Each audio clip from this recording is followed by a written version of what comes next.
हरे कृष्ण रसामृत प्रभु। हरे कृष्णा प्रभु जी, दंडवत प्रणाम। Yes, is my voice clear, Prabhu? Yes Prabhu ji, it is clear, very much clear, loud and clear.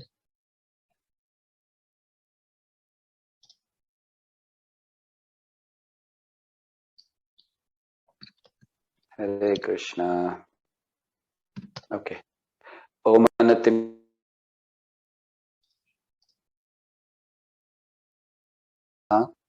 Shri Chaitanya मनोभीष्टं स्थापितं येन भूतले स्वयं रूपः कदा मह्यं ददाति स्वपदान्तिकम्। वन्देऽहं श्रीगुरौ श्रीयुतपदकमलं श्रीगुरून् वैष्णवांश्च श्रीरूपं साग्रजातं सहगण रघुनाथान्वितं तं सजीवं साद्वैतं सावधूतं परिजनसहितं कृष्ण चैतन्य देवं श्री राधा कृष्ण पादां सहगण ललिता श्री विशाखान्वितांश्च। हे कृष्ण करुणा सिंधु दीनबंधु जगतपते गोपेश गोपिका कांत राधा कांत नमस्तुते। तप्त कांचन गौरांगी राधे वृंदावनेश्वरी वृषभानुसुते देवी प्रणमामि हरिप्रिये। वाञ्छा कल्पतरुभ्यश्च कृपा सिन्धुभ्य एव च पतितानां पावनेभ्यो वैष्णवेभ्यो नमो नमः। नमो विष्णुपादाय कृष्णप्रेष्ठाय भूतले श्रीमते भक्ति वेदांत स्वामिनिति नामिने। नमस्ते सारस्वती देवे गौरवाणी प्रचारिणे निर्विशेष शून्यवादी पाश्चात्य देशतारिणे। जय श्री कृष्ण चैतन्य प्रभो नित्यानंद श्री अद्वैत गदाधर श्रीवास आदि गौर भक्त वृंद। हरे कृष्ण कृष्ण कृष्ण हरे हरे, हरे राम राम राम हरे हरे। हरे Krishna. Welcome to this Sunday morning class, and I'm happy that all of you have come here, giving me an opportunity to speak something about Krishna. हमें नहीं पता ये क्लास हिंदी में बोलनी है या इंग्लिश में बोलनी है, so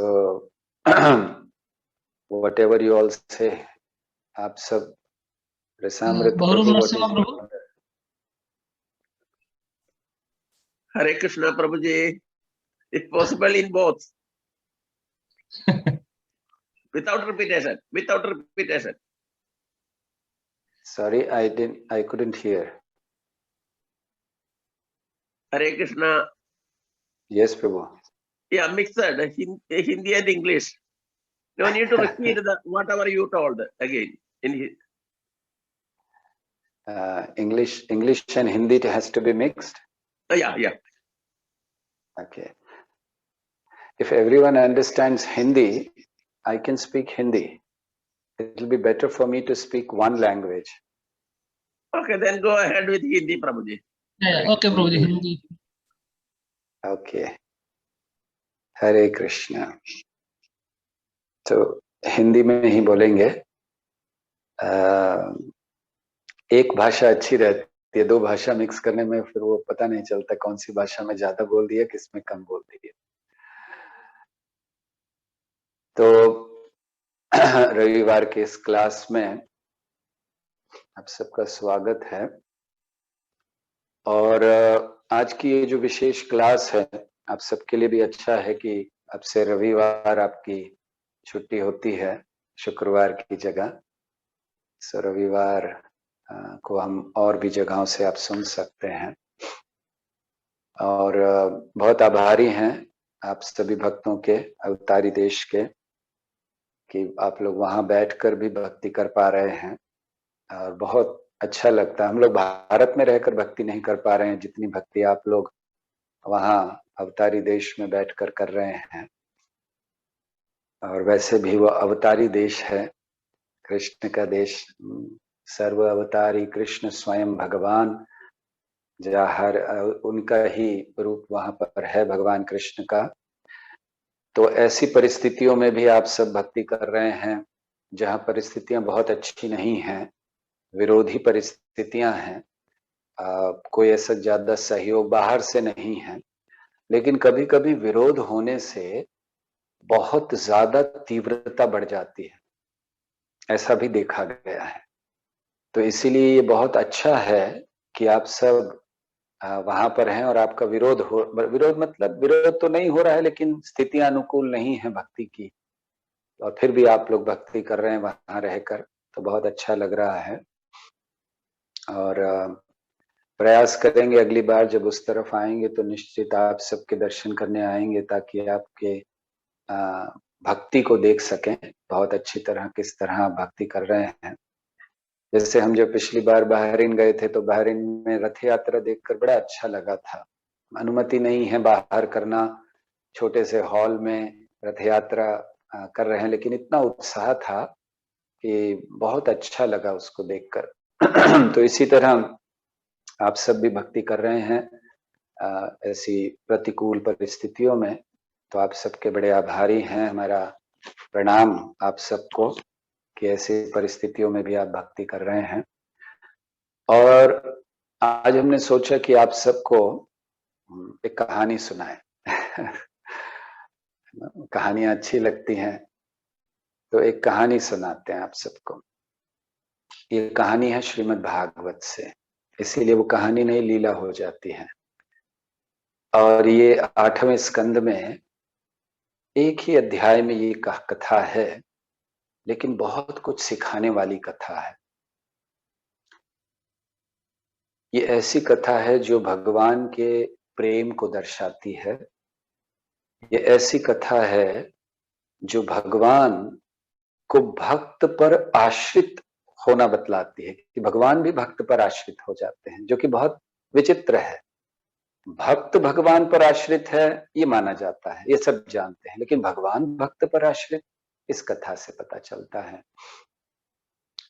साथ ही साथ ये कथा भगवान पर विश्वास और श्रद्धा बढ़ाने के लिए बहुत हमारे लिए लाभदायक है, और विशेष करके उन सभी लोगों के लिए जो लोग बहुत ज्यादा भक्ति तीव्रता से नहीं कर पा रहे हैं, करने की इच्छा है लेकिन नहीं कर पा रहे हैं, कुछ चीजें उनको रोक रही हैं। ये कथा उनको भी बहुत लाभ देती है। वैसे तो भगवान की कोई भी लीला क्यों ना हो, हर लीला भगवान की बहुत लाभदायक है, लेकिन फिर भी सभी लीलाओं को एक साथ सुनना संभव नहीं है। तो परीक्षित महाराज ने एक प्रश्न किया।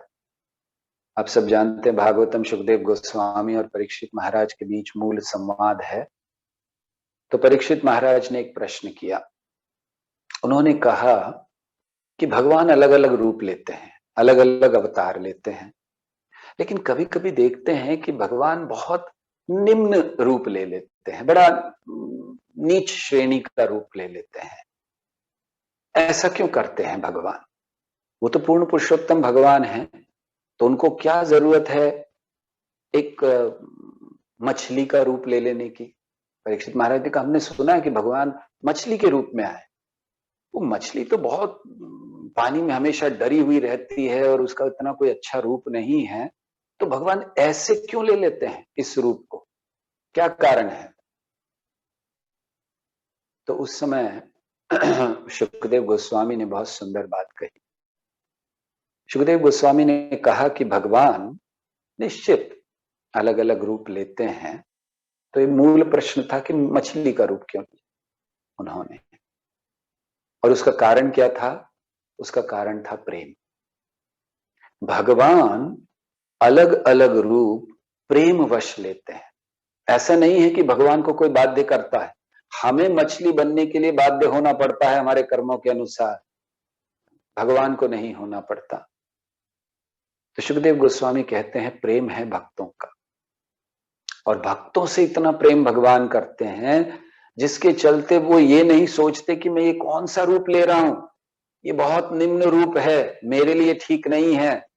जैसे आजकल लोग दुनिया में व्हाइट कॉलर जॉब करना चाहते हैं, नीचे की नहीं कोई जॉब नहीं करना, किसान नहीं बनना, वो तो बहुत बेकार चीज है लोगों के लिए। खाते वही हैं जो किसान उगाते हैं, लेकिन खेती करना नहीं चाहते हैं। तो भगवान भी ये सोच सकते कि मैं पूर्ण पुरुषोत्तम भगवान हूं, मैं सबका स्वामी हूं, ये नीचे की चीजें मेरे लिए नहीं है। भगवान ऐसा नहीं सोचते, उन्हें प्रेम है, इसीलिए कोई भी रूप ले लेते हैं। तो सुखदेव गोस्वामी कहते हैं कि भगवान इस जगत में आते हैं, सबसे पहला कारण वो रक्षा करने आते हैं। किसकी? गायों की, ब्राह्मणों की, देवताओं की, भक्तों की, धार्मिक सिद्धांतों की, वैदिक साहित्य की, और जीवन के जो सिद्धांत हैं जिन पर जीवन चलना चाहिए, उनकी रक्षा करने के लिए भगवान आते हैं। सुखदेव गोस्वामी कहते हैं। तो ये महत्वपूर्ण चीज है कि भगवान क्यों आते हैं। गायों की रक्षा, गो ब्राह्मण हिताय च जगत हिताय कृष्णाय गोविंदाय नमो नमः। गायों की रक्षा करने आते हैं, बहुत प्रिय हैं गाय भगवान को, इसलिए भगवान उनकी रक्षा के लिए आते हैं। ब्राह्मण बहुत प्रिय हैं, क्योंकि ब्राह्मण वैदिक संस्कृति को बनाए रखते हैं। गाय बहुत प्रिय है, क्योंकि गाय वैदिक संस्कृति को बनाए रखने के लिए जो वस्तुएं आवश्यक हैं उसको प्रदान करती है। और वैसे भी गाय सदैव सत्व गुण में रहती है। गाय के शरीर का एक भी अंग ऐसा नहीं है, एक भी वस्तु उसके शरीर की ऐसी नहीं है जो व्यर्थ हो। तो गाय बहुत प्रिय है, ब्राह्मण बहुत प्रिय हैं। हाँ, भगवान को देवता बहुत प्रिय हैं, देवताओं की रक्षा करने आते हैं। और साथ साथ भक्त बहुत प्रिय हैं भगवान को, तो इन लोगों की रक्षा करने आते हैं और धार्मिक सिद्धांतों की रक्षा करने, क्योंकि बहुत जरूरी है। यदा यदा ही धर्मस्य ग्लानिर्भवति भारत। धर्म की ग्लानि क्या है? धर्म की ग्लानि है जब व्यक्ति भूल जाता है अपने स्थिति को, जब व्यक्ति भूल जाता है कि वो शरीर नहीं आत्मा है, इस बात को जब वो भूल जाता है तो धर्म की ग्लानि होती है। तो धर्म की ग्लानि क्या है? धर्म की ग्लानि है जहां व्यक्ति भगवान को भूलता है, अपनी स्थिति को भूलता है, जहां व्यक्ति भक्ति से ज्यादा भोग को महत्व देता है, जहां उसके लिए भगवान की प्राप्ति से बढ़कर कुछ आनंद, कुछ सुविधाओं की प्राप्ति हो जाए, उसे धर्म की ग्लानि कहते हैं। धर्म की ग्लानि उसे कहते हैं जब व्यक्ति भूल जाए कि मेरा धर्म है सेवा करना, कृष्ण की सेवा करना। जब इसको भूल जाते हैं तो धर्म की ग्लानि होती है। धर्म की ग्लानि होती है जब व्यक्ति भगवान की शरण न जाकर, कृष्ण की शरण न जाकर कुछ बहुत शक्तिशाली लोगों की शरण लेता है। इसलिए ताकि उसका जीवन बड़ी अच्छी तरह से चल सके, इंद्रिय तृप्ति हो सके। ये धर्म की ग्लानि है। तो इसलिए भगवान धार्मिक सिद्धांतों की रक्षा करने आते हैं। यदा यदा ही धर्मस्य ग्लानिर्भवति भारत अभ्युत्थानम अधर्मस्य तदात्मानं सृजाम्यहम्। उस धर्म को पुनः स्थापित करने के लिए आते हैं। वैदिक साहित्य की रक्षा करने आते हैं भगवान। क्यों? क्योंकि सारा धर्म वैदिक साहित्य में दिया है। और वैदिक साहित्य का सार क्या है? वेदेश्च सर्वैर अहमेव वेद्यो। भगवान कहते हैं कि सारे वेदों का सार है मुझे जानना। तो कृष्ण ये वेदों के सार है। सर्व वेदेषु, जितने भी वेद हैं उन सब में कृष्ण को ढूंढना चाहिए। तो भगवान उसकी रक्षा करने आते हैं। तो वेदों की रक्षा करने का अर्थ क्या है? जब लोग ये भूल जाते हैं कि वैदिक साहित्य का सार कृष्ण है और वेद को अपनी इच्छा के लिए, अपनी इंद्रिय तृप्ति के लिए, कुछ इस जगत का आनंद पाने के लिए इस्तेमाल करते हैं, तब भगवान उनकी रक्षा करने आते हैं। तब वेदों को रक्षा चाहिए। वेदों का उपयोग केवल कृष्ण को ढूंढने के लिए होना चाहिए, केवल कृष्ण की शरण जाने के लिए होना चाहिए। सर्वधर्मान परित्यज्य माम एकम शरणम व्रज, ये वेदों का उद्देश्य है। लेकिन जब व्यक्ति वो भूल जाता है और वेदों का गलत इस्तेमाल करता है, अपने आप को बहुत बड़ा ब्राह्मण स्थापित करने के लिए, अपने आप को गलत कार्यों में लगाने के लिए, वेदों के अनुसार जीव हत्या करने के लिए, तो फिर वेदों की रक्षा की आवश्यकता होती है। भगवान उसके लिए आते हैं। और फिर जीवन के सिद्धांतों की रक्षा करने आते हैं भगवान। जीवन का मूल सिद्धांत क्या है? अगर हम लोग जीवन के मूल सिद्धांत को ढूंढने का प्रयास करें तो हमें क्या मिलता है? जीवन के मूल सिद्धांतों में हमें मिलता है, मान लीजिए कोई कहता है कि अच्छी तरह से कर्तव्यों को निभाना, अच्छी तरह से जीवन जीना इत्यादि। लेकिन जीवन का मूल सिद्धांत है प्रेम, और इसीलिए इस जगत में हर व्यक्ति प्रेम ढूंढता है। कभी धन में प्रेम ढूंढता है, कभी स्त्री में प्रेम ढूंढता है, कभी मान सम्मान में प्रेम ढूंढता है। प्रेम तो ढूंढेगा ही, वो रुक नहीं सकता। क्यों? क्योंकि जीवन का मूल सिद्धांत है प्रेम। मगर किससे करना वो जरूर जानना चाहिए। प्रेम है, लेकिन कृष्ण प्रेम। तो जब हम भगवान से प्रेम करना भूल जाते हैं तो स्वाभाविक अन्य लोगों से, अन्य चीजों से, अन्य वस्तुओं से, अन्य स्थितियों से हमारा प्रेम हो जाता है। कभी व्यक्ति स्थिति से आसक्त होता है, तो कभी व्यक्ति से आसक्त होता है, कभी धन से, कभी संपत्ति से, कभी सुविधा से। आवश्यक है कृष्ण से आसक्त होना। तो जब ये सिद्धांत जीवन में भूल जाते हैं व्यक्ति, भगवान उसको स्थापित करने आते हैं। तो सुखदेव गोस्वामी ये बताते हैं परीक्षित महाराज को कि भगवान आते हैं, लेकिन एक बात जान लो परीक्षित, कि हर अवस्था में वो दिव्य रहते हैं। और एक बहुत सुंदर उदाहरण देते हैं हवा का। सुखदेव गोस्वामी कहते हैं हवा बहती है, अलग अलग स्थानों से होकर जाती रहती है हवा। कभी मल के ऊपर से जाती है, कभी सुगंधित पुष्पों के ऊपर से जाती है, कभी कूड़े करकट के ऊपर से जाती है। हवा ऐसा प्रतीत होता है कि अलग अलग स्थितियों में से जा रही है और हवा भी दूषित हो गई। हवा को कुछ नहीं होता। हवा अगर बदबू को भी लेकर जा रही है तो छोड़ देती है आगे जाकर, सुगंध को लेकर जा रही है, छोड़ देती है आगे जाकर। हवा को कुछ नहीं होता। तो सुखदेव गोस्वामी कहते हैं कि भगवान भी इसी तरह है। वो अगर कोई भी रूप लेकर क्यों ना आ जाए, मत्स्य बने, कूर्म बने, वराह बने, उनकी दिव्यता में कोई कमी नहीं आती। वो हमेशा दिव्य बने रहते हैं।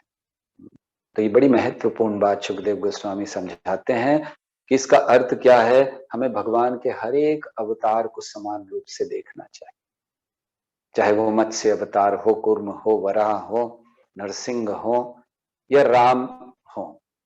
तो अवतारों को हमें समान रूप से देखना चाहिए।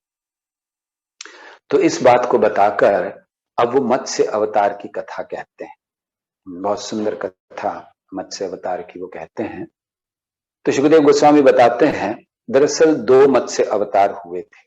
सुखदेव गोस्वामी ने बोलने के समय दोनों को जोड़ दिया, इसलिए पहले बात की ब्रह्मा जी की रात्रि की, और फिर बात की चाक्षुष मनु की, जो छठे मनु होते हैं। तो 2 अवतार हुए मत्स्य, एक ब्रह्मा जी के दिन के प्रारंभ में और दूसरे छठे मनवंतर में। तो इन दोनों की कथा अलग अलग है। तो पहली कथा उन्होंने बताई कि जब ब्रह्मा जी सोने गए, ब्रह्मा जी भी सोते हैं, वो भी जीव हैं, शरीर लेते हैं तो उनको भी नींद आती है। लेकिन ब्रह्मा जी का सोना बहुत लंबा होता है, क्योंकि उनका दिन भी बहुत लंबा है। तो जब ब्रह्मा जी सोने जा रहे थे तो उनको थोड़ी नींद आई, तो उनको उस समय उनके मुख से वेद निकल रहे थे, और हयग्रीव नाम के एक असुर ने वेदों को चुरा लिया।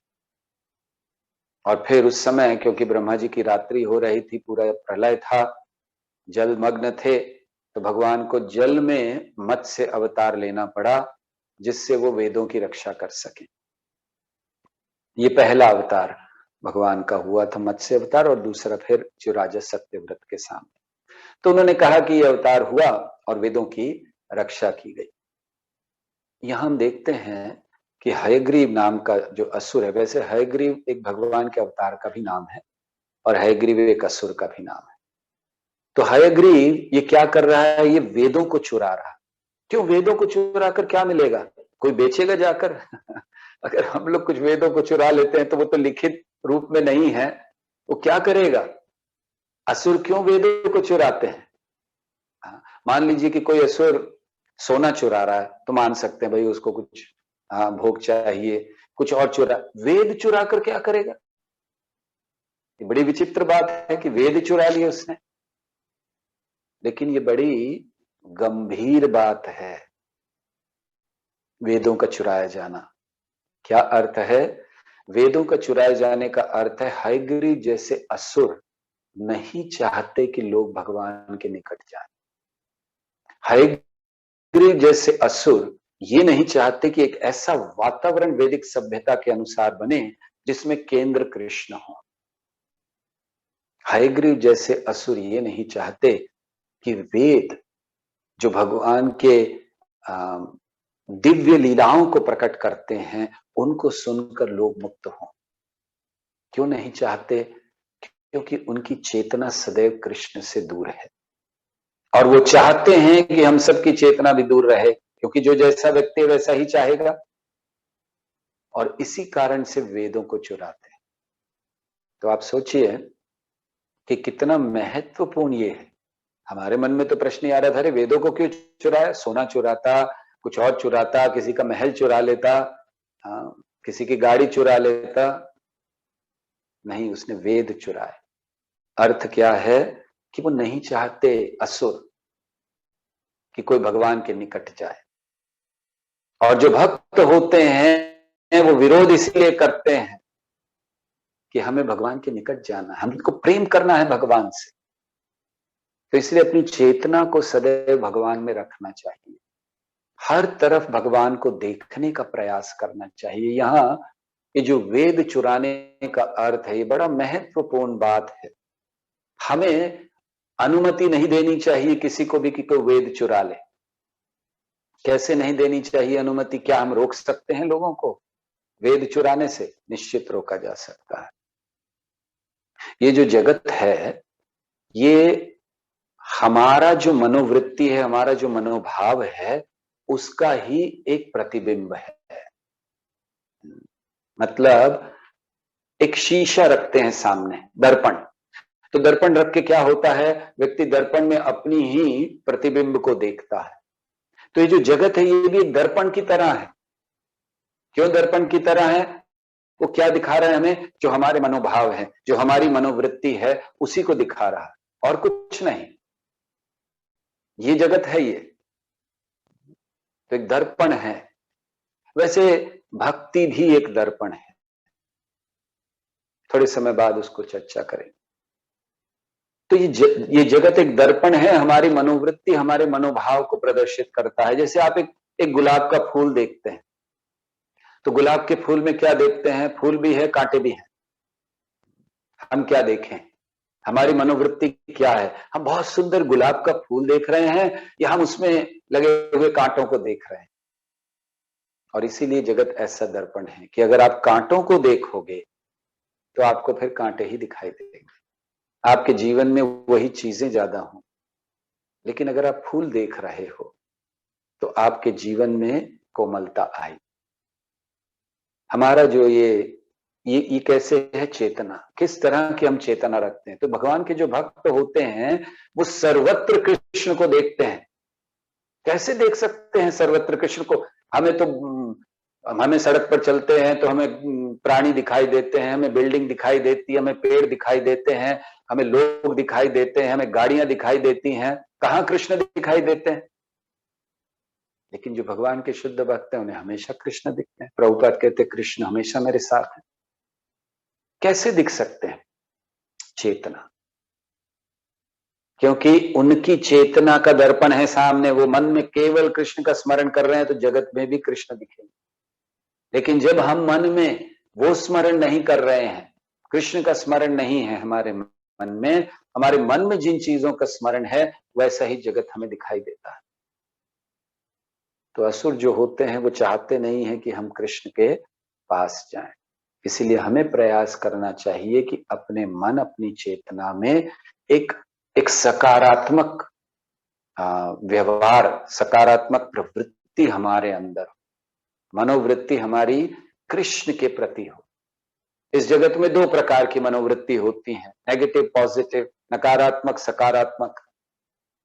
लेकिन हमारी मनोवृत्ति कृष्णात्मक होनी चाहिए, न नेगेटिव न पॉजिटिव। हमें कुछ लेना देना नहीं इस जगत के नेगेटिव पॉजिटिव से, क्योंकि सब जब कृष्णात्मक होगी, जब कृष्ण में होगी, तो तो उसमें कोई नेगेटिविटी है ही नहीं, केवल पॉजिटिविटी।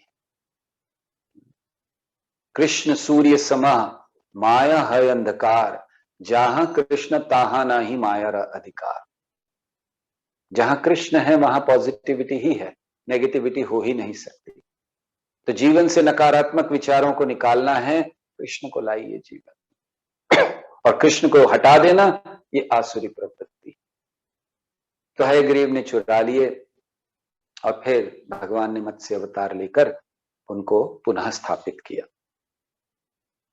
और फिर छठे मनवंतर में, चाक्षुष मनवंतर में, मनवंतर के अंत में ये और एक बार मत्स्य अवतार हुए, जहां राजा सत्यव्रत को उन्हें बचाना था। तो बहुत सुंदर कथा है कि राजा सत्यव्रत हैं और वो एक समय तपस्या कर रहे थे और नदी में स्नान कर रहे थे, कृतमाला स्थान पर नदी में स्नान कर रहे थे।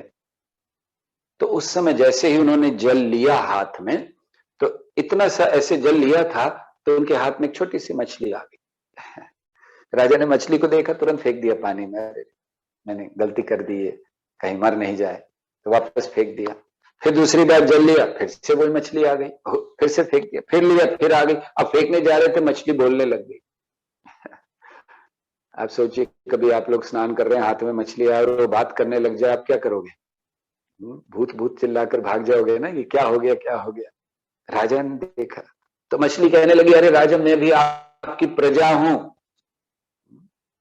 आपको मेरी रक्षा करनी चाहिए। ये बड़ी बड़ी मछलियां हैं यहाँ पर इतनी, वो सब खा जाएंगी मुझे, मेरी रक्षा करो, रक्षा करो। मत्स्य पुराण कहता है, मत्स्य पुराण में भगवान की लीला का बड़ा विस्तार से वर्णन है। तो उसमें लिखा है कि भगवान की शक्तियां असीम हैं, सर्वशक्तिमान है वो, लेकिन क्रीडार्थम, क्रीडार्थम मतलब एक लीला करने के लिए, क्रीड़ा करने के लिए छोटी सी मछली बन गए हैं और अपने ही भक्त से रक्षा की भीख मांग रहे, मुझे बचाओ, मुझे बचाओ। ये भगवान का प्रेम है। भगवान को बड़ा अच्छा लगता है जब भक्त उसकी रक्षा करते, भगवान की उनकी रक्षा करते, बहुत अच्छा लगता है भगवान को।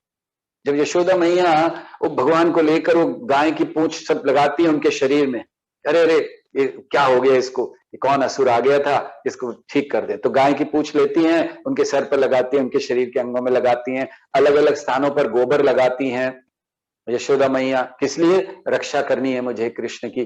बहुत आनंद आता है कृष्ण को। कृष्ण ये नहीं सोचते कि किसकी रक्षा की बात कर रहे हो आप, अरे आप तक को रक्षा मैं प्रदान करता हूं। कृष्ण बिल्कुल नहीं सोचते।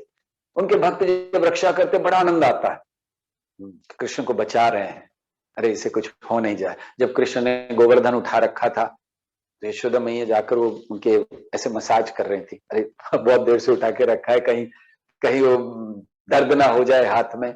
जो ग्वाल बाल है वो अपनी अपनी छड़ी लगा रहे थे, कृष्ण चिंता मत करो, तुम्हें तो थोड़ी देर आराम करना है, तुम कर लो, हम पकड़ कर खड़े हैं। कृष्ण ने कहा अच्छा। तो कृष्ण ने थोड़ा सा झुका दिया, सब गिर पड़े। उनकी लाठियां जो लगाई थी सब गिर पड़ी। तो लेकिन भाव है कि कृष्ण की हमें रक्षा करनी। बलराम जी हमेशा कृष्ण की रक्षा, अरे कृष्ण वहां नहीं जाना, कहां जा रहे हो, चलो इधर आओ, वहां अकेले नहीं जाना। कभी अकेला नहीं छोड़ते थे, और जब भी अकेला छोड़ा कृष्ण ने कुछ गड़बड़ कर दी। एक दिन अकेला छोड़ा तो कालिया के ऊपर चढ़ गए कृष्ण। अगर बलराम जी होते तो कभी नहीं जाने देते, लेकिन उस दिन जन्मदिन था बलराम जी का, घर पर रख लिया था, उनको बिठा दिया, तो भगवान चले गए और कालिया से युद्ध कर लिया उन्होंने। कृष्ण होते कभी, बलराम होते तो कभी नहीं जाने देते। बलराम कहते ये मैं जानता हूं, ये सर्प है ना, मेरे परिवार का, मैं कर लूंगा इसकी, आप चिंता मत करो। दरअसल जब बलराम जी ने कृष्ण को कालिया के ऊपर नृत्य करते देखा था तो बलराम जी को बहुत गुस्सा आया था। उन्होंने कहा मेरे ऊपर तो कभी नृत्य नहीं किया, अनंत शेष इतने समय से मैं इनकी शैया बना हुआ हूं, मेरे ऊपर तो कभी नृत्य नहीं करते। ये देखो इसको कालिया के ऊपर अपने चरण उन्होंने डाल दिए। तो बलराम जी कभी तो ये भाव है भक्त का कि भगवान की वो रक्षा करना चाहते हैं और भगवान को बहुत आनंद आता है। तो इसलिए भगवान अभी प्रार्थना कर रहे हैं। जैसे ब्रज में गोपियां जब कान पकड़ लेती थी उनको माखन चोरी करते समय, तो कृष्ण छोड़ दो, अब बस इस बार छोड़ दो, अगली बार बिल्कुल नहीं करूंगा, ये प्रण लेता हूं। पहली बार चुराया, कभी आया नहीं था तुम्हारे यहाँ, तो भगवान को आनंद आता है। तो ऐसे ही राजा सत्यव्रत से वो कह रहे हैं मेरी रक्षा करिए। तो राजा जानते नहीं थे कि भगवान है, वो तो सोचे छोटी सी मछली है। राजा ने कहा चलो इसकी रक्षा कर देते हैं। तो उन्होंने एक जार लिया, पानी का एक जग लिया, पानी भरा और उसमें मछली को डाल दिया और लेकर आ गया, चलो रक्षा कर, घर पर ले आया, अपने महल में ले आया। इसे अज्ञात सुकृति कहते हैं। अज्ञात सुकृति मतलब जब हम जाने अनजाने में, अनजाने में प्रमुखतः भगवान के किसी भक्त या भगवान की सेवा कर देते हैं, उसे अज्ञात सुकृति कहते हैं। तो यहाँ राजा सत्यव्रत उस अज्ञात सुकृति को पालन, उन्हें नहीं पता है भगवान है, उन्हें नहीं पता कुछ, बस एक मछली की मुझे रक्षा करनी। तो जब हम साधारण कार्य करते हैं, रक्षा करते हैं, मान लीजिए वो मछली होती, भगवान नहीं होते, तो थोड़ा बहुत भौतिक लाभ मिल जाता राजा सत्यव्रत को। लेकिन यहाँ राजा सत्यव्रत ने भगवान की रक्षा की, ना जानते नहीं थे कि भगवान है, लेकिन अज्ञात सुकृति उनको प्राप्त हुई। तो इसीलिए हमारे जीवन में जब हम भक्ति करते हैं तो हमें जानना चाहिए कि कहीं ना कहीं, कभी ना कभी हमने जाने या अनजाने में किसी भक्त की सेवा कर दी होगी, किसी भक्त के लिए कुछ थोड़ा सा कर दिया होगा, और उसी कारण से हम आगे चलकर भक्ति में आते हैं। बहुत साधारण सी सेवा, रास्ता दिखा देना। रामानुजाचार्य जा रहे हैं अपने शिष्यों के साथ, सन्यासी शिष्यों के साथ तिरुपति, वन के मार्ग करते करते गांव में से आए, वहां एक शूद्र पानी निकाल रहा था। तो उन्होंने प्रणाम करके पूछा कि तिरुपति का रास्ता कहाँ है, बता दो जरा। तो उसने ऐसे देखा कि कौन आ गए ये लोग, उसने ऐसे हाथ दिखा दिया, वो बस कुछ कहा भी नहीं, उस तरफ है। रामानुजाचार्य ने पूर्ण दंडवत प्रणाम किया उसको, और सारे सन्यासी शिष्य देख रहे क्या हो गया हमारे महाराज को, इस शूद्र को, इसको प्रणाम कर रहे हैं, ये क्या जरूरत है इस शूद्र को प्रणाम करने की, ऐसा क्या किया इस शूद्र ने, बात तक नहीं की, पूछा तो ऐसे दिखा दिया जाओ उधर। तो उन्होंने बाद में पूछा महाराज ऐसा, आचार्य जी आपने ऐसा क्यों कर दिया। रामानुजाचार्य ने कहा उसने मुझे वैकुंठ का रास्ता दिखलाया, तो मेरे लिए पूजनीय है वो। सो जो हमें वैकुंठ का रास्ता दिखलाते हैं वो भगवान के भक्त हैं, जो हमें भगवान की ओर ले जाते हैं वो भगवान के भक्त हैं, पूजनीय है हमारे लिए। इस बात को हम भूल जाते हैं, हम भक्तों को बहुत सरल ले लेते हैं। हम साथ में रहते हैं और या बार बार बात होती है, भक्त बहुत, क्योंकि कोई भी भक्त आपको ये नहीं दर्शाएगा कि वे मैं बहुत महान भक्त हूँ, जानते नहीं हो। उल्टा भक्त बड़े सरल रहेंगे। ईश्वरपुरी, कई बार हम ये वर्णन कर चुके हैं, जब आए ईश्वरपुरी, अद्वैताचार्य अपने शालिग्राम शिला की पूजा में लगे हैं, ईश्वरपुरी ने आकर पूरा हंगामा नहीं किया कि देखो कौन आ रहा है, माधवेंद्रपुरी के शिष्य आया हूं, वो कहीं जाकर चुपचाप बैठ गए। अद्वैताचार्य को देखकर इतना आनंद आया मन में, वो सोच रहे तो कोई महान वैष्णव है, उनसे सेवा नहीं हो रही भगवान की, शालिग्राम का अभिषेक कर रहे हैं, वो पूजा कर रहे हैं, लेकिन उनका ध्यान उधर है। उन्होंने पूछ लिया ईश्वरपुरी से कौन है आप। ईश्वरपुरी ऐसे शूद्र आदमी हूं, जा रहा था यहाँ से थोड़ा अंदर आ गया बस। अद्वैताचार्य ने, उनको विश्वास नहीं हुआ, अपने शिष्यों को कहा शुरू हो जाओ। उनके शिष्य शुरू हो गए। अहो बकीयम स्तन कालकूटम जिघ्घां सयात्वायदप्य साधवी बरहा पीड़म नटवर वपुः कर्णयो कर्णिकारम। शुरू हो गए श्लोकों पे। और जैसे जैसे ये श्लोक सुन रहे हैं, ईश्वरपुरी अपने आप को संभाल नहीं पाए, भावाविभोर हो गए, जमीन पर लौटने लगे। और उनको देखकर अद्वैताचार्य ने कहा ईश्वरपुरी, और कोई नहीं हो सकता। ये भाव, ये प्रेम, ये ईश्वरपुरी, माधवेंद्रपुरी के ही शिष्य, क्योंकि माधवेंद्रपुरी तो थे नहीं उस समय, तो ईश्वरपुरी। तो भक्त को ये ऐसे भक्त होते हैं कि उनको देखकर ही इतना आनंद आता है। तो भक्तों की लेकिन बहुत जब हम निकट रहते हैं तो वो भाव चला जाता है। इसलिए हमेशा भक्त हमारे लिए पूजनीय है, इस बात को कभी भूलना नहीं चाहिए। तो राजा सत्यव्रत ने अज्ञात सुकृति हासिल की, ले गए घर पर। तो रात में रखा, अगले दिन सुबह देखा तो मछली बड़ी हो गई, वो पूरे जग में नहीं आ रही, जार में नहीं आ रही, और वो कह रही है कि राजा ये क्या, यहाँ मेरे लिए बहुत स्थिति ठीक नहीं है, मुझे थोड़े बड़े बड़े जलाशय में लेके जाओ। और राजा ने कहा अच्छा ठीक है, ले गए, एक कुएं में डाल दिया, बड़ा कुआं था, कुएं में डाल दिया कि चलो अब यहाँ रहो आराम से बड़े होने तक। जैसे ही डाला वो वहां भी बड़ी हो गई, तो कुआं भी छोटा पड़ने लगा। अरे राजा ने देखा ये क्या हो गया, तो उसने कहा, मछली का राजा ये तो बहुत छोटा हो रहा है, कोई थोड़ा और बड़ा जलाशय। राजा ले गए एक सरोवर में डाल दिया, जैसे ही डाला वो सरोवर से भी बड़ी हो गई। अरे राजा बड़ा आश्चर्य हुआ। खैर देखिए, एक बड़ी महत्वपूर्ण चीज हम यहाँ देखते हैं कि राजा ने सेवा नहीं छोड़ी, अपना कर्तव्य नहीं छोड़ा। हम में से कोई होता तो हम कहते मरो, अब कहाँ उठा के लेके जाएंगे, इतनी बड़ी हो गई हो, हम क्या कर सकते हैं। किसने कहा था इतनी बड़ी होने के लिए, छोटे रहते एक दिन में इतने बड़े हो जाओगे, हम नहीं उठाएंगे। राजा उसको उठा के लेके जा रहे, नहीं, नदी में डाला, नदी से बड़ी हो गई। अब तो राजा ने आखिरी में ले जाकर उसको समुद्र में डाल, तो जैसे ही समुद्र में फेंकने लगे, फिर से वो कहने लगी, राजा राजा समुद्र में बहुत बड़ी बड़ी मछलियां मुझे खा जाएंगी, मुझे बचाओ। राजा ने कहा अब समझ में आ गया, अभी तक नहीं समझा था मैं, अभी तक उनको नहीं पता था कि पूर्ण पुरुषोत्तम भगवान है। राजा ने कहा अब समझ गया। तो सत्यव्रत ने हाथ जोड़ दिए, मैं कहना आप कौन है, मुझे बताइए। आप कोई साधारण मछली तो है नहीं, मैं अभी तक आपको ये मछली समझ रहा था, मछली तो है, ये तो पक्का हो गया, क्योंकि एक कोई साधारण मछली एक ही दिन में इतनी छोटी से इतनी बड़ी नहीं हो जाती कि समुद्र भी छोटा पड़ जाए उसके लिए।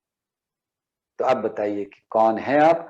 और मुझे लगता है, फिर राजा ने कहा मुझे लगता है कि आप तो निश्चित पूर्ण पुरुषोत्तम भगवान है, नहीं तो ये हो नहीं सकता कि आप इतने बड़े हो जाएं, और अगर हैं तो आप मुझे कृपया बताइए कि आपने ये रूप क्यों लिया है, क्या कारण है। तो भगवान बहुत प्रसन्न हुए, उसकी सेवा से प्रसन्न हुए थे भगवान। क्योंकि उसने निश्चल भाव से सेवा की। देखिए जब हम सेवा करते हैं, भगवान की सेवा करते हैं, तो सेवा में आनंद आता है या सेवा के भाव में आनंद आता है, ये एक महत्वपूर्ण प्रश्न है। सेवा एक क्रिया है, जैसे मान लीजिए कि आप बर्तन धो रहे हैं भगवान के, तो वो डेफिनेटली एक क्रिया है, लेकिन उसको किस चेतना में कर रहे हैं, किस मनोवृत्ति से कर रहे हैं, किस भाव से कर रहे हैं, वो उसे सेवा या बोझ बनाए। इसीलिए सेवा का आनंद या सेवा में कहना चाहिए कि बहुत प्रसन्नता हमें तब होती है जब हमारा भाव सही है, हमारी मनोवृत्ति सही है। तो इसीलिए क्रिया में आनंद नहीं आता, क्रिया को सेवा मनोवृत्ति बनाती है। नहीं तो केवल बर्तन धोना है, वो तो केवल झाड़ू लगाना है, वो तो केवल मंदिर मार्जन करना है या ड्रेसिंग करना है, वो सेवा नहीं है। किसी भी क्रिया को सेवा उसकी मनोवृत्ति बनाती है। हम किस भाव में सेवा कर रहे हैं, ये बहुत महत्वपूर्ण।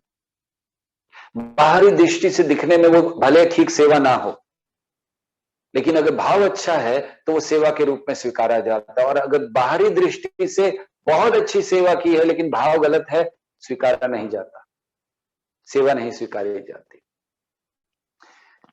एक उदाहरण हम लोग देख सकते हैं।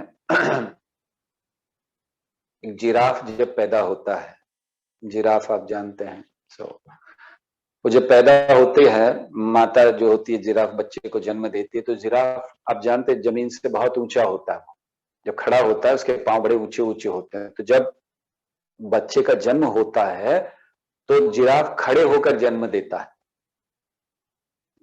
लेट कर नहीं, बैठ कर नहीं। दरअसल ये नियम मनुष्यों के लिए भी है। अगर हम भागवत पढ़ें तो भागवत में ये कहा गया है कि बच्चा गिरता है जोर से।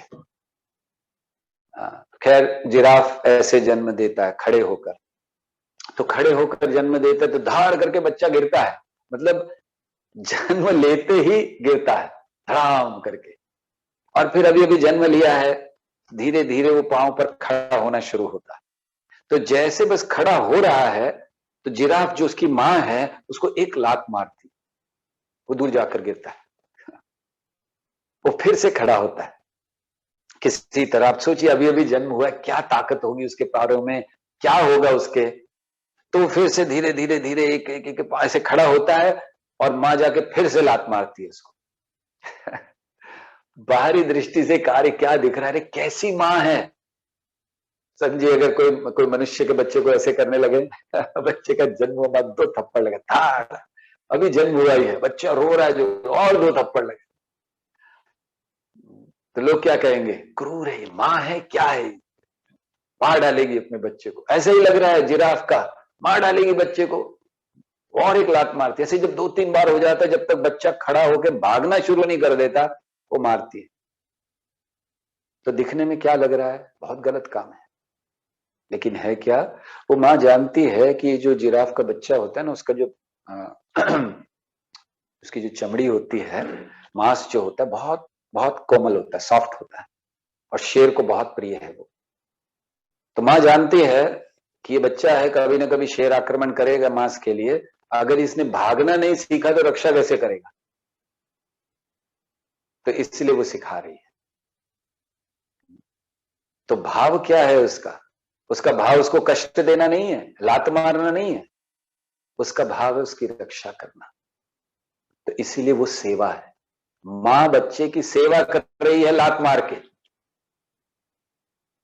तो इसीलिए हमने कहा कि क्रिया को सेवा मनोवृत्ति बनाती है। हम भगवान की सेवा करें, सही भाव में सेवा करें, और तब भगवान प्रसन्न होते हैं। तो जब राजा पर प्रसन्न हुए, भगवान ने फिर कहा उनसे, भगवान ने, राजा ने पूछा, भाई बताइए आपका क्या उद्देश्य, आपने ये रूप क्यों लिया है। तो उन्होंने कहा कि आज से 7 दिन बाद प्रलय होने वाला है, और 7 दिन बाद जब प्रलय होगा तो उस समय मैं चाहता हूं कि तुम कुछ वनस्पति इत्यादि को लेकर, वनस्पतियों को, औषधियों को लेकर, और कुछ साधु संतों को लेकर एक बोट में चढ़ जाना। बोट आएगी तुम्हारे लिए 7 दिन बाद, जब प्रलय होगा तुम्हारे लिए मैं बोट भेजूंगा, उसमें चढ़ जाना।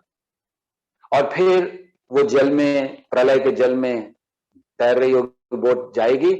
तो क्योंकि प्रलय का जल बड़ा भयंकर होता है, तो तुम क्या करना कि वासुकी जो कि सर्प है, उसको रस्सी बना लेना और बोट से बांध देना, और मेरे ऊपर बांध देना। एक आप देखते मछली का एक हॉर्न होता है, सींग होता है, तो उस पर बांध देना, और फिर मैं तुम्हें पूरे प्रलय से बचा लूंगा। तो राजा सत्यव्रत बहुत प्रसन्न हो गए, और फिर ये कहकर, साथ साथ में भगवान ने ये भी कहा था कि मैं तुम्हें ज्ञान दूंगा। तो वो प्रसन्न हो गए। फिर उस समय उन्होंने तुरंत भगवान पर ध्यान करना शुरू कर दिया। तो 7वें दिन जैसे भगवान ने कहा था, उन्होंने देखा कि धीरे धीरे समुद्र बढ़ने लगा, और फिर अचानक बहुत तीव्रता से बढ़ गया, सब जगह जल जल जल, पूरा जलमग्न हो गया। और जैसे भगवान ने कहा था, एक बोट आई, राजा तुरंत उसके ऊपर चढ़ गए, वनस्पतियों को, औषधियों को, साधुओं को लेकर उस पर चढ़ गए। और जब चढ़ने लगी बोट, बहुत हिलने लगी, तो साधु संतों ने राजा से कहा, राजा भगवान की शरण लो, ध्यान करो भगवान पर। और उस समय जब उन्होंने ध्यान किया, तो भगवान मत्स्य के रूप में, मत्स्य अवतार में प्रकट हुए। कितने कितने थे, 80 लाख मील लंबे, 80 लाख, यस। तो इतने लंबे भगवान, इतना लंबा वो था। तो देखिए जब मत्स्य अवतार भी लेते तो कोई साधारण मछली नहीं है, इतने लंबे, और वो प्रकट हुए। राजा ने देखा, राजा तो जानते थे, अगर कोई और होते तो घबरा जाते इतनी लंबी मछली देखकर। देखिए जब भगवान का प्रेम हृदय में होता है तो भगवान का हर रूप सौम्य लगता है। जैसे जब नरसिंह देव प्रकट हुए, क्या रूप था नरसिंह देव का, और कैसे थे वो, फाड़ रहे थे हिरण्यकशिपु के पेट को, फाड़ दिया, आंतड़ियां निकाल ली, ऐसे डाल ली गले में भगवान ने। आप सोचिए, ऐसा नहीं था कि हिरण्यकशिपु की आंतड़ियां बहुत साफ सुथरी थी, फूल लग रहे थे, ऐसा कुछ नहीं था। खून खून खून लथपथ था पूरा, ऐसे फाड़ा उसके पेट को और ऐसे ढूंढ रहे थे। कर्नाटक में दास प्रथा हुई है, बहुत महान भक्त हुए हैं, पुरंदरदास, कनकदास। तो इन लोगों ने भगवान की लीलाओं को कैसे देखते हैं? देखिए, भक्त भगवान की लीलाओं को देख रहे हैं, प्रहलाद देख रहे हैं, क्या भाव है, क्या भयंकर लग रहा है। अभी अगर हम वर्णन ही कर रहे हैं तो सुनने में कितना भयंकर है कि भगवान बड़े गुस्से में हैं, शेर का शरीर है, आधा शेर आधा नर, और अपने नाखूनों से फाड़ दिया हिरण्यकश्यपु के पेट को और उसकी आंतड़ियों को निकालकर गले में डाल रहे हैं। ऐसा भयंकर सामने अगर आप देखोगे तो आप तो बेहोश हो जाओगे। लेकिन जो भक्त वो क्या देख रहे हैं, वो लोग लिखते हैं कि दरअसल भगवान ने जब पेट फाड़ा और अंदर ऐसे हाथ डाल रहे थे तो वो देख रहे थे कि यही इसी से एक प्रहलाद मेरा एक भक्त निकला, देखूं और एक दो कोई भक्त तो नहीं है वहां पर छुपे हुए। और फिर जब आंतड़ियां लेकर डाली हैं, क्योंकि हिरण्यकश्यपु भी भक्त है, जय विजय, तो वो भी सेवा करना चाहता था। दरअसल ऐसा हो रहा था कि जब हिरण्यकश्यपु ऐसे मरने वाला था प्राय, तो उसने देखा प्रहलाद वो बड़े प्रेम से भगवान को देख रहा है, तो उसको स्मरण आ गया कि ये तो भगवान है, मैंने क्या कर दिया, भगवान है, मैंने सेवा नहीं की, हार तक नहीं डाला भगवान को। तो भगवान ने समझ लिया, भगवान ने कहा चिंता नहीं करो, उसकी आंतड़ियां निकाली और डाल दी, मैंने स्वीकार कर लिया। तो देखिए कहां आंतड़ियां, कहां इंटेस्टाइन खून से सनी हुई और कहां पुष्प का हार। भक्त उसको देखते हैं। प्रहलाद ने जब देखा नरसिंह देव को तो प्रहलाद को कोई भय नहीं हुआ। सब घबरा रहे थे, देवता घबरा रहे थे, ब्रह्मा जी घबरा रहे थे, लक्ष्मी देवी घबरा गई, सब घबरा गए थे। प्रहलाद प्रेम से, उनको बड़ा आनंद आ रहा था। और जब भगवान चाट रहे थे उसको, भगवान प्रहलाद को बड़ा आनंद। तो इसी तरह सत्यव्रत देख रहे हैं, उनको बहुत आनंद आया भगवान को देखकर, और उन्होंने बहुत सुंदर प्रार्थनाएं अर्पण की। उन्होंने भगवान से कहा कि हे भगवान, केवल आपकी कृपा से, जब कृपा हो जाती है व्यक्ति को, आपकी कृपा मिलती है, तो एक अज्ञानी पुरुष, एक अज्ञानी व्यक्ति जो केवल भोगों में पड़ा हुआ है, जिसको ये लगता है कि जीवन का उद्देश्य बस खाओ पियो मजा करो है, ऐसा अज्ञानी पुरुष आपकी कृपा से उसको अवसर मिलता है भक्तों के संग में आने का, वो भक्तों से मिलता है। ये आपकी कृपा है, राजा सत्यव्रत कहते हैं कि आपकी कृपा से वो भक्तों से मिल पाता है। अन्यथा राजा कहते हैं कि एक आशा बनी रहती है व्यक्ति को कि मुझे आनंद मिलेगा, और उसीलिए वो कार्य करता है, लेकिन वही कार्य उसको कष्ट देता है। और ये हम सबको अनुभव है। हम सोचते हैं कि मुझे इससे विवाह कर लूं बस जीवन सफल, और आप सब विवाहित हैं, हम ज्यादा विस्तार से कुछ कहना नहीं चाहते। वही कार्य हमें कष्ट देता है। हमें लगा था कि बस विवाह हो जाएगा, home sweet home, happy life. क्या क्या आशा की थी? प्रसन्न होंगे, नहीं होते। तो राजा सत्यव्रत कहते कि आशा रहती है प्रसन्नता की, लेकिन वही कार्य उसको कष्ट देता है, वही कार्य उसको दुख देता है। और इसीलिए भगवान जब वो आपकी सेवा में लगता है, तब वो सारी इच्छाओं से मुक्त हो जाता है। मेरी आपसे एक प्रार्थना है, राजा सत्यव्रत कहते हैं कि मेरे हृदय में भी ऐसी गांठें हैं, आसक्ति की गांठें, काट दीजिए उसे। ये झूठी इच्छाओं की गांठें हैं भगवान। मैं भी इच्छा कर रहा हूं, ये हो जाए, मुझे वो मिल जाए, ये मिल जाए, उसको काट दीजिए। तो कहते हैं कि अगर कोई व्यक्ति, उसको मुक्त होना है पूर्ण रूप से, तो क्या करना चाहिए? कहते हैं कि उसको ये इस जगत के शुभ अशुभ इत्यादि इन चीजों को छोड़ देना चाहिए। उसको अपने आप को अग्नि में डालना चाहिए। जैसे वो उदाहरण देते हैं सोने का, चांदी का। या सोना जब देखते हैं तो सोने को जब आग में तपाया जाता है तब वो निखर कर आता है, शुद्ध हो जाता है। तो वो कहते हैं जब तक हम अपने आप को अग्नि में नहीं जलाएंगे, किस अग्नि में? कृष्ण भावनामृत की अग्नि, भक्ति की अग्नि। हर जीव को जो इस तरह से आसक्त है, जिसके हृदय में गांठें बंधी हुई हैं, जो केवल भोग आनंद लेना चाहता है, राजा सत्यव्रत कहते जला दो अपने आप को कृष्ण भावनामृत की अग्नि में, शुद्ध हो जाओ, मुक्त मुक्त हो जाओगे, अन्यथा मुक्ति नहीं है।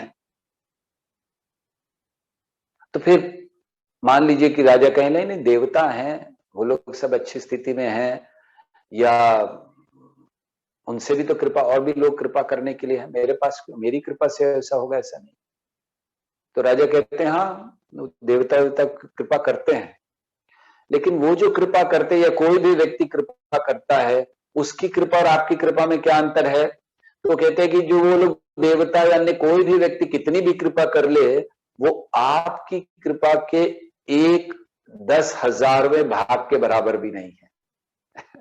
जैसे हम लोग कहते हैं कि आत्मा का आकार क्या है, केशाग्र शतभागस्य, कि केश के अग्र भाग का 10,000 टुकड़ा किया जाए तो वो एक टुकड़ा आत्मा है। इसी तरह राजा सत्यव्रत कहते हैं अगर कृपा के 10,000 टुकड़े कर दिए जाएं, एक टुकड़ा वो देवी देवताओं की आत्मा, आपकी वो कृपा है, और आपकी कृपा कोई तुलना नहीं कर सकते। इसलिए राजा कहते हैं मैं आपकी शरण लेता हूं। तो भगवान मान लीजिए पूछे भाई मेरी शरण क्यों ले रहे हो, बहुत सारे लोग हैं उनकी शरण लो। तो राजा कहते हैं इस जगत में अंधे हैं वो अंधों की शरण लेते हैं। प्रहलाद महाराज ने भी इस बात को कहा है। राजा कहते हैं अंधे लोग हैं अंधों की शरण लेते हैं, मिलेगा क्या अंधे को अंधे की शरण लेकर? वो भी गड्ढे में गिरेगा, मैं भी गड्ढे में गिरूंगा। तो इसलिए वो कहते हैं कि जैसे इस जगत में व्यक्ति अंधों की, या कहना चाहिए कि धोखेबाज गुरुओं की शरण लेते हैं, मूर्ख है वो व्यक्ति। राजा कहते हैं क्योंकि ऐसे गुरु क्या करते हैं, वो उनको उपदेश देते हैं, निर्देश देते हैं, लेकिन वो सारे उपदेश निर्देश बंधन के लिए होते हैं, मुक्ति के लिए नहीं होते। मैं ऐसे किसी गुरु की शरण नहीं लेना चाहता, मैं ऐसे किसी व्यक्ति की शरण नहीं लेना चाहता, क्योंकि मूर्ख हैं वो लोग। मूर्ख क्यों है? क्योंकि भावनाएं उनकी भोग करने की इच्छा बनी हुई है, तो वो आपको अपना मित्र मान ही नहीं सकते, आपको नियंता मान ही नहीं सकते, आपको परमात्मा मान ही नहीं सकते, आपको परम गुरु मान ही नहीं सकते, क्योंकि उनकी इच्छाएं ऐसी। इसलिए मैं ऐसे किसी झूठे धोखेबाज गुरु की शरण नहीं लेना चाहता। मैं तो आपको समर्पण कर रहा हूं, आप ही के उपदेश हैं, आपकी आज्ञा होगी, आपकी इच्छा होगी तो मेरे हृदय की ये जो गांठें हैं वो कट जाएंगी। इसलिए हे प्रभु मुझे मेरी क्या गति है वो बताइए, मुझे क्या करना है वो बताइए, मैं आपकी शरण ले रहा। तो उस समय फिर भगवान ने प्रसन्न होकर उनको सांख्य योग का वर्णन किया। देखिए जो सांख्य योग है कई बार वर्णन हुआ है, भगवान कपिल ने किया, श्री कृष्ण ने भगवद गीता में किया, और मत्स्य अवतार रूप में भी भगवान ने सांख्य योग दिया। तो राजा सत्यव्रत को सांख्य योग का वर्णन उन्होंने किया, और फिर इस मनवंतर, चाक्षुष मनवंतर के बाद वैवस्वत मनवंतर आया, उसमें वो वैवस्वत मनु के पुत्र के रूप में आए। तो वो अगला जो उनका था वैवस्वत मनु के रूप में आए, श्राद्ध देव, सूर्य, जैसे हम लोग इमं विवस्वते योगम प्रोक्तवान हम अव्ययम विवस्वान मनवे प्राह, तो विवस्वान के पुत्र वैवस्वत मनु के रूप में तो वो आए, और इस तरह उन्होंने भगवान मत्स्य अवतार को प्रसन्न किया। सो अब शुकदेव गोस्वामी एक बहुत सुंदर बात कहते हैं, तो वो श्रुति फल देते हैं। श्रुति फल मतलब आपने जो कथा सुनी तो उसको, उसका क्या लाभ है वो बताते हैं। तो ये बहुत सुंदर भागवत में कहा गया, उन्होंने दोनों के लिए श्रुति फल दिया। एक उन्होंने श्रुति फल दिया किसके लिए?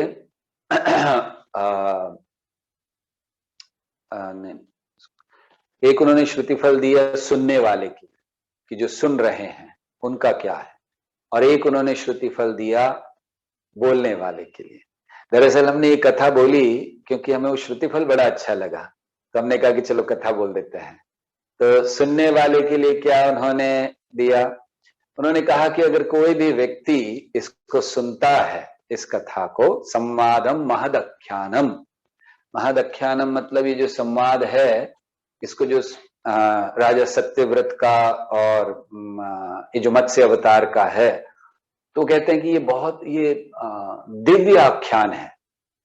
तो जो भी सुनता है उसके जितने भी पापमय जीवन है, पापमय जो फल हैं जीवन के या कष्ट पापमय कर्म फल हैं, वो सब नाश हो जाते हैं, या दूसरे शब्दों में कहना चाहिए पापमय जीवन समाप्त हो जाता है केवल सुनने से। और जो बोलता है, तो सुखदेव गोस्वामी कहते हैं कि जो व्यक्ति इस कथा को, मत्स्य अवतार की जो कथा है, उसको सुनाता है, मत्स्य अवतार और सत्यव्रत की, तो वो कहते हैं निश्चित, निश्चित क्या कहते हैं, उसकी सारी इच्छाएं पूरी होंगी और ऐसा संशय ही नहीं है, असंशयम, तो ऐसा कोई संशय नहीं है कि भगवान के धाम जाएगा कि नहीं जाएगा, निश्चित जाएगा। तो हमने जब पढ़ा तो हमने कहा चलो थोड़ा तो हम भी प्रयास कर लें, इस कथा को कहें, ताकि सुखदेव गोस्वामी के शब्द हम विश्वास करते हैं कि कभी झूठे नहीं होते हैं। तो सुखदेव गोस्वामी ने कहा है कि ऐसा होगा, तो विश्वास करके इस कथा को हमने आप सबको सुनाया। क्षमा कीजिए, थोड़ा सा समय अधिक हो गया, 2-3 मिनट। आभारी हैं आप सबके कि आपने हमें अवसर दिया भगवान की इस कथा को सुनाने का। और इस कथा का सार, जैसे कई शिक्षाएं हम लोग इससे ले चुके हैं, तो इस कथा का सार क्या था, क्या है? इस कथा का सार है कि भगवान, कई शिक्षाएं हम इससे ले सकते हैं। पहला कि श्री कृष्ण भक्तों पर आश्रित होने में आनंद लेते हैं। अहम भक्त पराधीनो, भगवान कहते हैं मैं भक्त के अधीन हूं, और इसमें उन्हें आनंद आता है। तो इसीलिए ये पहला चीज हम लोग देखते हैं कि भगवान आनंद लेते हैं भक्तों के अधीन रहने में। क्यों? क्योंकि प्रेम है भक्तों से। जिससे प्रेम होता है उसके अधीन रहने में व्यक्ति बहुत आनंद लेता है, अन्यथा किसी के अधीन रहने में आनंद नहीं आता। लेकिन जिससे प्रेम है, सच्चा प्रेम है, उससे उसके अधीन रहने में ही आनंद आता है। और इसीलिए जीव को कृष्ण से प्रेम करना है ताकि उनके अधीन रहने में आनंद आए, और प्रेम हमारा है भी कृष्ण से। तो इसीलिए पहला चीज हम लोग देखते हैं कि श्री कृष्ण आनंद लेते हैं। दूसरी चीज हमने देखा कि कैसे हयग्रीव के रूप में जब चुरा लिया, तो हमें अपनी चेतना हमेशा भगवान में रखनी चाहिए। चेतना चुराने मत दीजिए किसी असुर को। आपका सबसे बड़ा धन है कृष्ण प्रेम, और इसको चुरा लेते हैं ऐसे असुर, जो कहां है?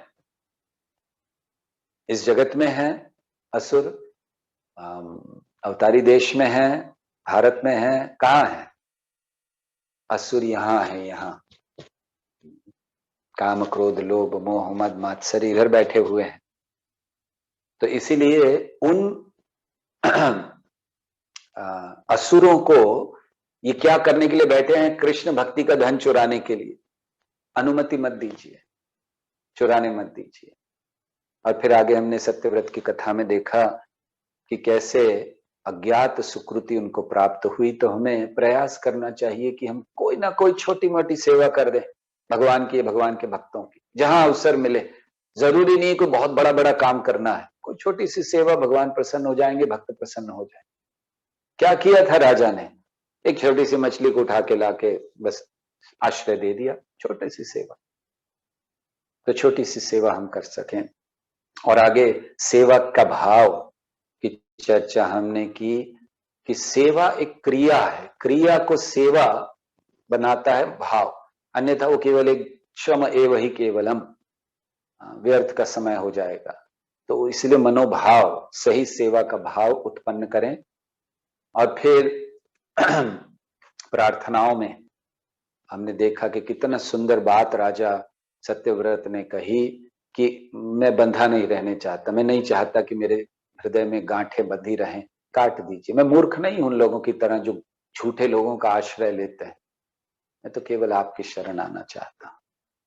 तो इस तरह से मत्स्य अवतार की कथा हमने संक्षेप में आप सबको सुनाई और आशा करते हैं कि आपको कुछ लाभ हुआ होगा। आप में से किसी के अभी कोई अगर प्रश्न है, कोई जिज्ञासा, कुछ पूछना चाहते हैं तो आप पूछ सकते हैं। आई थिंक इसको हरे कृष्ण। अतुल कृष्ण प्रभु, ऑन कर दें। आप सुन पा रहे हैं प्रभु जी? हाँ जी, बोलिए प्रभु। हरे कृष्ण। सो प्रभु जी बहुत बहुत धन्यवाद। इतना उत्कृष्ट भगवान की इस लीला के बारे में आपने बताया। बहुत ही हमारा सौभाग्य है आज के हमारे को आज आपका संग लाभ प्राप्त हुआ। बहुत बहुत धन्यवाद प्रभु जी। सो प्रभु एक प्रश्न है, हालांकि आपने जो कथा की वो इतनी सुंदर है, तो बहुरू प्रभु ने मुझे कहा था कि आप हमारी यात्रा की तरफ से वोट ऑफ थैंक्स देना, तो मैं कहूँगा थोड़ा जो मेरे इसमें रियलाइजेशन थोड़े से समझ में आए हैं मुझे आपकी बातों किसी से। के कोई प्रश्न नहीं है तब प्रश्न, तक? हाँ, तो मैं प्रश्न, मेरा भी एक प्रश्न है प्रभु जी, बट अच्छा पहले मैं अच्छा, आपका भी अन्य लोगों प्रश्न। को चांस देंगे। मैं प्रश्न अनुया मल्होत्रा माता जी, you can ask your question. Hare Krishna Prabhu ji, दंडवत प्रणाम। हरे कृष्णा। प्रभु जी बहुत अच्छा लगा आपने नरसिंह देव के बारे में जो बोला। हम तो उनको सीरियसली एक पापा के उसमें ही मैं उनको लेती हूँ कि he is the supreme father of mind. Means जो भी हो मैं उनके पास ही जाती हूँ, हमेशा उनको ही बोलती हूँ, और उनका वो रूप देख के ना सच में डर लगता है। बट जो अपने प्यार का भाव एक्चुअली लेके आए हो ना आप दिल में, वो बहुत अच्छा लगा। क्योंकि ऑलवेज फादर एक वो रूड वे में ही हमें दिखते हैं ना, पर ये तो सच में दिल में बहुत प्यारा भाव आ गया। And thank you so much for thank giving a you. Wonderful lecture. क्योंकि आप सही बोलते हो कि जितनी श्रुति हो ना उतना ज्यादा कृष्ण से प्रेम बढ़ता है। And that's actual, and I am so lucky कि मेरे को ये चांस कृष्ण ने दिया कि आज मैं ये लेक्चर अटेंड कर पाई। Thank you so much. Thank you Anuya. Hare Krishna. किसी और का कोई प्रश्न है? हाँ, अमेठी राजीव जी, आप पूछ सकते हैं। हरे कृष्ण जी, धन्यवाद प्रणाम। हरे कृष्णा। प्रभु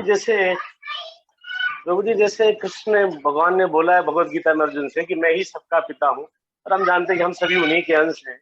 तो फिर ऐसा क्यों होता है प्रभु जी कभी कभी कि जब आए भगवान, जैसे सत्यवती मुनि के सामने आए मस्त रूप में, तो वो पहचान क्यों नहीं पाए प्रभु जी उनको? फिर जबकि उन्हीं के अंश हैं हम लोग, पहचान क्यों नहीं पाते? फिर क्या भगवान ही स्वयं आए? यस, हम लोग उनके अंश हैं और पहचान नहीं पा रहे हैं उनको।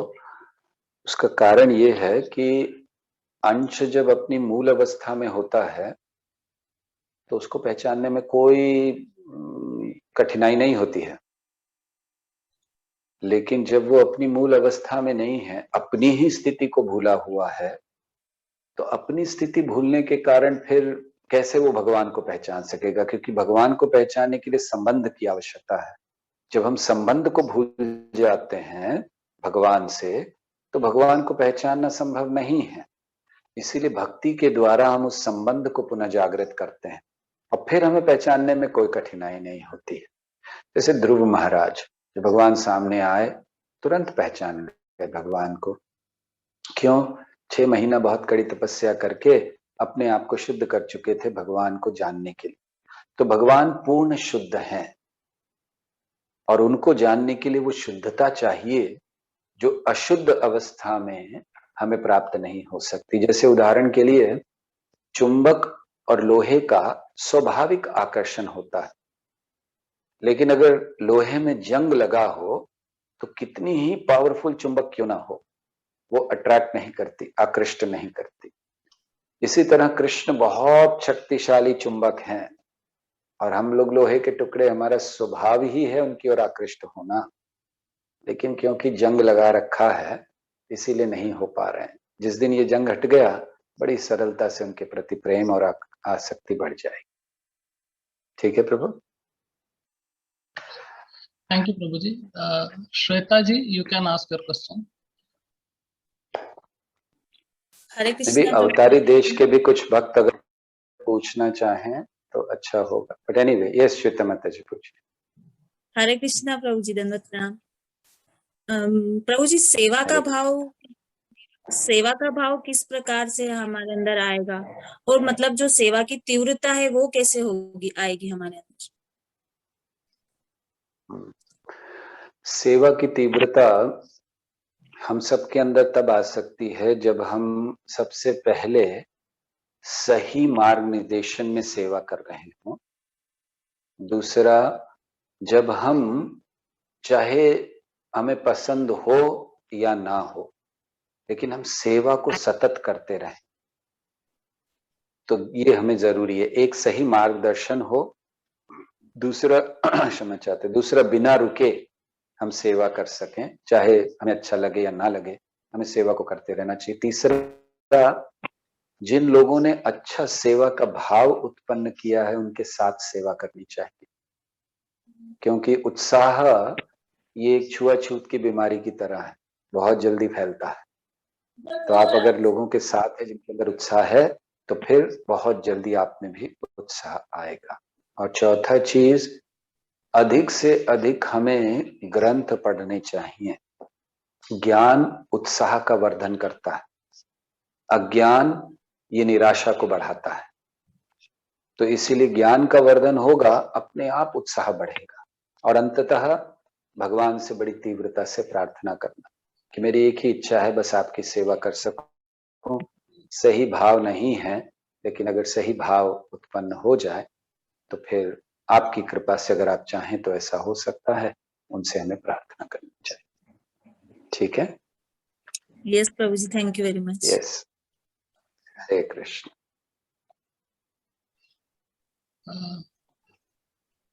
हरे कृष्णा गणेश, दंडवत प्रणाम। हरे कृष्णा। प्रभु जी, लेक्चर बहुत अच्छा लगा, मैं बहुत आभारी हूँ आपका। आपने चुंबक और लोहे का जो उदाहरण दिया, उससे मुझे बहुत कुछ समझने में, जीवन में जो है अच्छा समझने लग जाऊंगा। ऐसा बहुत अच्छा, मतलब लेक्चर बहुत अच्छा लगा। बहुत आभारी हूँ सर आपका, मैं आपका। प्रभु जी, दंडवत प्रणाम। थैंक यू, धन्यवाद प्रभु। हरे कृष्णा। हरे कृष्णा प्रभु जी, हरे कृष्णा, हरे कृष्णा, कृष्णा राम राम, हरे हरे, हरे कृष्णा, हरे कृष्णा, कविता माता जी, यू कैन आस्क। हरे कृष्ण प्रभु जी, आवाज आ रही है मेरी? हाँ जी, बोलिए।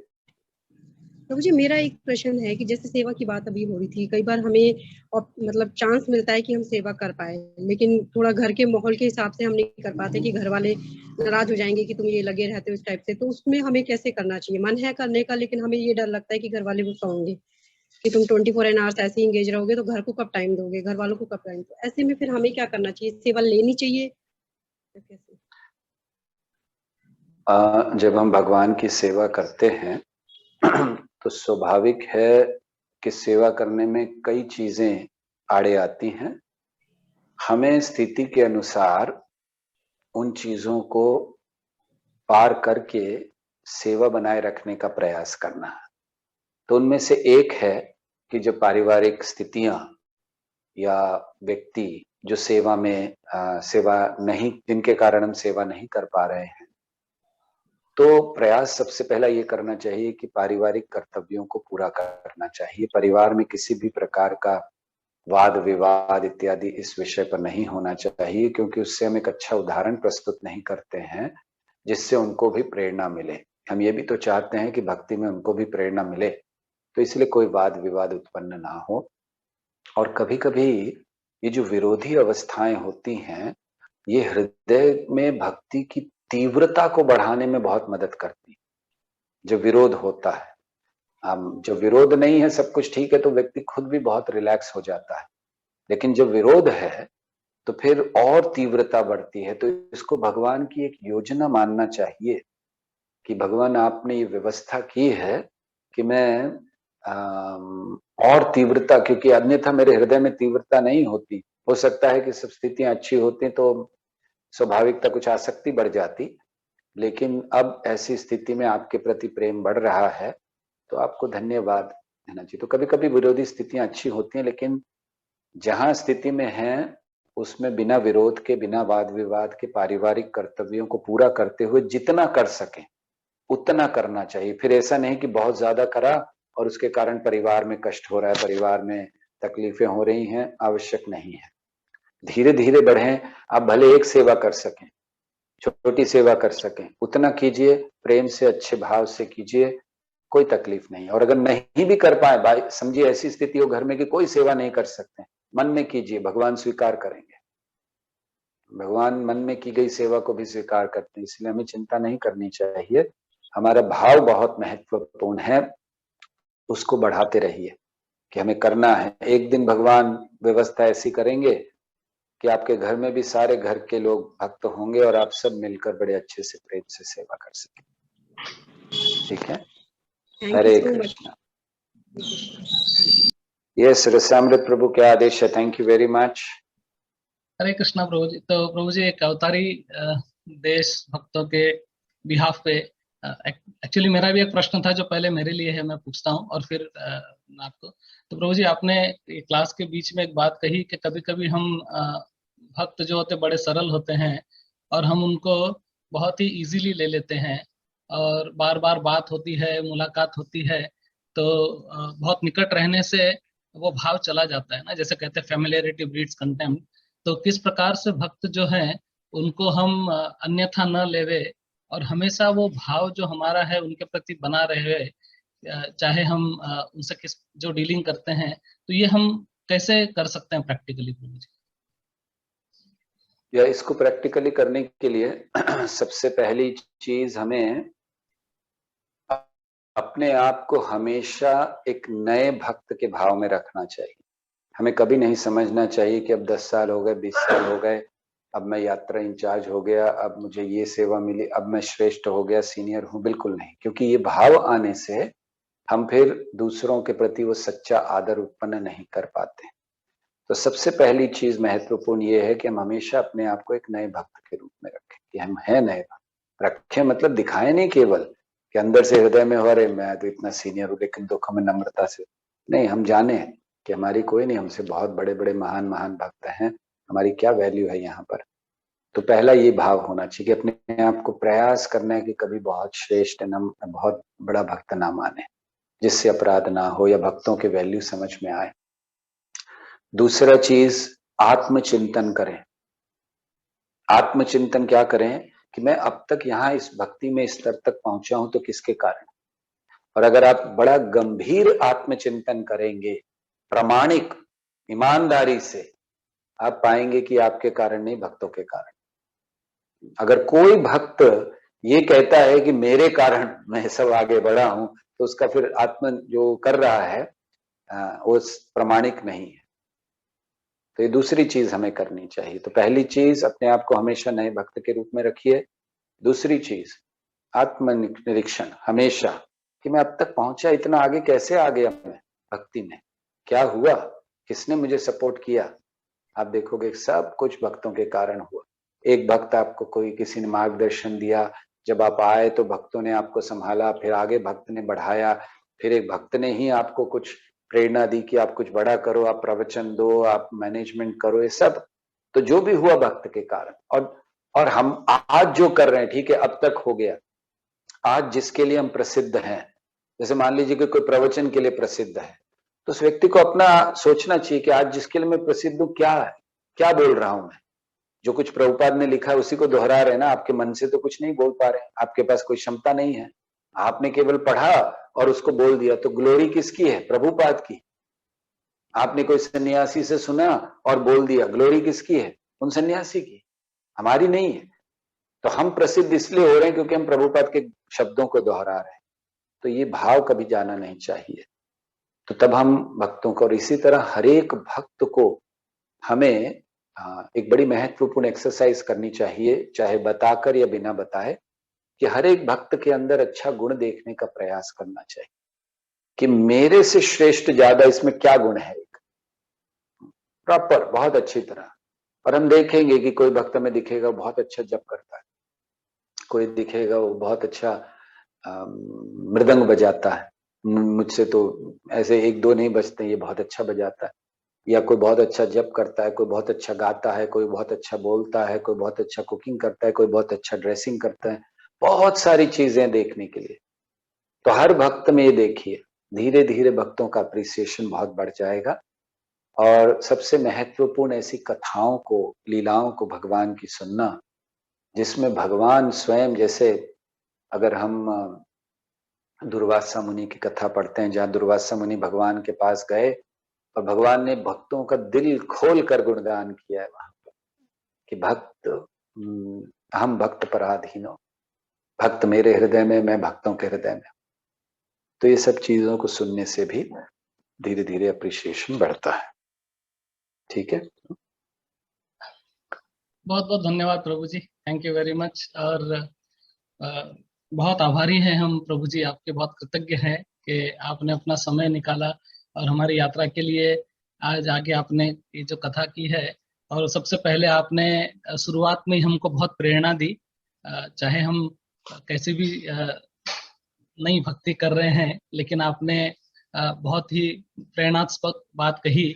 और मैं अभी सोच रहा था प्रभु जी कि हमने तो ये, क्योंकि जूम सेशन है, तो हमने तो आपको हार तक नहीं पहनाया, माल्यार्पण भी नहीं किया, स्वागत भी नहीं किया, लेकिन जैसे भगवान ने वो स्वीकार कर लिया था हिरण्यकश्यप के अंतड़िया, उसी प्रकार से आप हमारा ये जो दंडवत प्रणाम है स्वीकार करके। और प्रभु जी बहुत अच्छा आपने एक बात कही कि श्रीमद् भागवत में यदि कोई कथा है तो वो लीला हो जाती है, क्योंकि वो भगवान के बारे में है। और भगवान पर श्रद्धा और विश्वास बढ़ाने के लिए, और जो व्यक्ति भक्ति तीव्रता से नहीं भी कर पा रहे हैं, उनको भगवान की इस कथा को सुनना चाहिए ताकि भक्ति में तीव्रता बढ़े। और आपने अंत में भी यही उत्तर इस प्रकार से दिया। और शुरुआत आपने जैसे करके बताया कि परीक्षित महाराज ने एक प्रश्न पूछा जो हमारे भी मन में होता है कि भगवान इतना निम्न स्वरूप क्यों लेते हैं, जैसे मत्स्य का, वराह का। और आपने कहा कि बहुत सारे कारण हैं। पहला कारण है प्रेम, दूसरा आपने कहा रक्षा, जैसे भगवान गाय की, ब्राह्मणों की धर्म के सिद्धांतों की रक्षा करते हैं।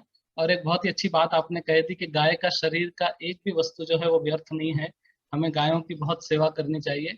और धर्म की ग्लानि है जब हम भगवान को भूल जाए, तो भगवान धर्म को स्थापित करने के लिए आते हैं। और वेद भगवान से आए हैं, उनका प्राकट्य हुआ है, और भगवान ही वेद के अंतिम लक्ष्य है। तो इसके लिए वेदों की रक्षा करने के लिए अभी आते हैं। और हालांकि भगवान इस प्रकार से निम्न ये स्वरूप लेते हैं, लेकिन जैसे हवा पवित्र है, उसी प्रकार से भगवान अपनी दिव्यता जो है वो नहीं छोड़ते। प्रभु जी बड़ा अच्छा ये बात आपने बताया। और आपने बताया जो प्रकार से कि जो 2 मत्स्य अवतार हुए हैं, उसमें वेदों को बचाने के लिए भगवान पहले प्रकट हुए।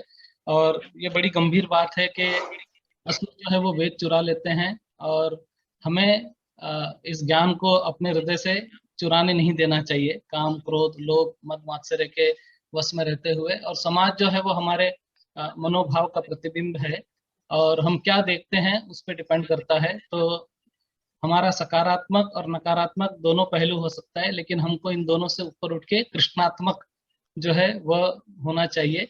और कृष्ण को जीवन में लाएंगे तो नकारात्मकता निकल जाएगी और केवल कृष्णात्मकता जो है वो रह जाएगी। और बहुत अच्छा एक और जो चीज मुझे बहुत पसंद आई प्रभु जी जो आपने बताई, आई एम श्योर सभी भक्तों को बहुत इसका, कि क्रिया जो है वो हमारे मनोभाव से बनती है। सेवा जो है, अगर सेवा के भाव से क्रिया करते हैं तो वो सेवा बन जाती है। और जिराफ का उदाहरण देके आपने इसको बहुत अच्छी तरह से बता दिया। और एक और चीज प्रभु जी मैं कहूंगा कि आपने कहा है कि जो कार्य हम सोचते हैं कि हमें प्रसन्नता देगी, वही जाके आगे कभी हमें दुख देता है, क्योंकि कृष्ण जो है वह सेंटर में नहीं है। तो कृष्ण को केंद्र में रखेंगे तो हमारा सारा कार्य जो है वो सफल हो जाएगा। और अंत में आपने श्रुति फल भी बता दिया कि सुनने वालों के लिए भी इसमें सुखदेव गोस्वामी ने श्रुति फल दिया, और बोलने वालों के लिए भी है। और आपने एक काम ये बता दिया कि अगर कोई छोटा सा भी सेवा करता है अज्ञात सुकृतिवश, तो भगवान उस पर कृपा करते हैं। तो मुझे आज प्रतीत होता है कि मैंने भी एक छोटी सी सेवा की, केवल आपको यहाँ पर निमंत्रण दे के, तो भगवान जरूर मुझ पे भी प्रसन्न होंगे, ये आशा मैं रखता हूँ। और आपसे प्रार्थना करता हूँ कि कृपया आप हम सब के लिए, अवतारी देश के सभी भक्त वृंद के लिए आप प्रार्थना कीजिए कि हम भी जो है वो भगवान की विशुद्ध भक्ति कर सके। इन्हीं शब्दों के साथ बहुत बहुत धन्यवाद। Thank you very much. Hare Krishna.